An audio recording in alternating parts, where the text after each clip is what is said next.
दोस्तों, भारतीय कप्तान विराट कोहली के कलेक्शन का हिस्सा रही लैम्बोर्गिनी स्पाइडर कोची के एक पुरानी लग्जरी कार के शोरूम में 1.35 करोड़ की बिक्री के लिए रखी गई है।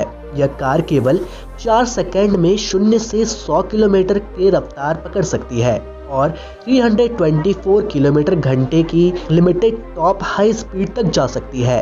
दोस्तों, विराट कोहली ने इसे 2015 में खरीदा था। तो दोस्तों, इस कार के बारे में आपका क्या विचार है, मुझे कमेंट करके जरूर बताइएगा। साथ ही वीडियो को लाइक करके चैनल को सब्सक्राइब करना मत भूलिएगा।